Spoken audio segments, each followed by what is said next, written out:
সম্মানিত দর্শক, আসসালামু আলাইকুম। আশা করি আল্লাহ তাআলার অশেষ রহমতে সকলেই খুব ভালো আছেন। আজকে বিকেল বেলায় ছাগলগুলোকে কিছুটা দেশীয় ঘাস খেতে দিয়েছি। আর এই দেশীয় ঘাসগুলোকে আমি ছোট ছোট করে কেটে খেতে দিয়েছি। এর কারণ হলো, গোটা ঘাসটা ছাগলগুলোকে খেতে দিলে তারা মুখে করে তুলে নষ্ট করে। আপনারা যারা আমার ভিডিওগুলো নিয়মিত দেখে থাকেন তারা হয়তো একটা বিষয় লক্ষ্য করবেন যে আমি আমার ছাগলগুলোকে প্রায় প্রতিদিনই বাণিজ্যিক ঘাসের পাশাপাশি কিছুটা দেশীয় ঘাস খেতে দিয়ে থাকি। তো কী জন্য আমি আমার ছাগলগুলোকে বাণিজ্যিক ঘাসের পাশাপাশি দেশীয় ঘাস খেতে দিই, এই সম্পর্কে আজকে আপনাদেরকে জানাবো। তো প্রথমে আমি আপনাদেরকে একটা বিষয় জানিয়ে রাখি যে আমার ঘাসের জমিতে বাণিজ্যিক ঘাসের কোনো সংকট নেই। তো তাহলে কেন আমি আমার ছাগলগুলোকে বাণিজ্যিক ঘাসের পাশাপাশি দেশীয় ঘাসগুলোও খাইয়ে থাকি?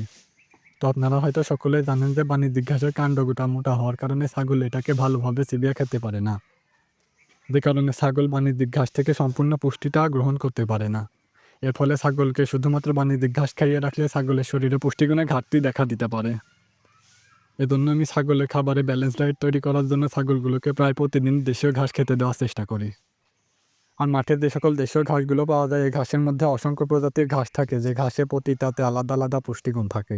এর ফলে ছাগলকে দেশীয় ঘাস খাওয়ালে ছাগল দেশীয় ঘাসে বিভিন্ন ধরনের ঘাস থেকে বিভিন্ন ধরনের পুষ্টিগুণ সংগ্রহ করতে পারে, যার ফলে ছাগলের স্বাস্থ্য ভালো থাকে।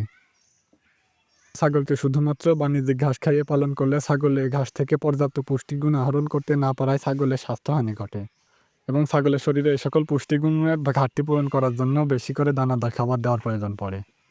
তবে ছাগলকে শুধুমাত্র বাণিজ্যিক ঘাস খাইয়ে পালন করাটা উচিত নয়। ছাগলকে আমরা আবদ্ধ অবস্থায় রেখে এই সকল বাণিজ্যিক ঘাসগুলো তাদের খেতে বাধ্য করি, যার ফলে তারা বাধ্য হয়ে ঘাসে অভ্যস্ত হয়ে যায়, কিন্তু এখান থেকে তারা পর্যাপ্ত পুষ্টি সংগ্রহ করতে পারে না। তবে শুধুমাত্র দেশীয় ঘাসগুলো সংগ্রহ করে এতগুলো ছাগলকে পালন করা কখনোই সম্ভব নয়। এজন্য আমি ছাগলগুলোকে বাণিজ্যিক ঘাসের পাশাপাশি বিভিন্ন ধরনের দেশীয় ঘাস ও বিভিন্ন ধরনের গাছের পাতা খেতে দিয়ে থাকি।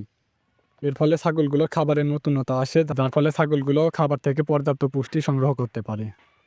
তো সকলে খুব ভালো থাকবেন, সুস্থ থাকবেন। আসসালামু আলাইকুম।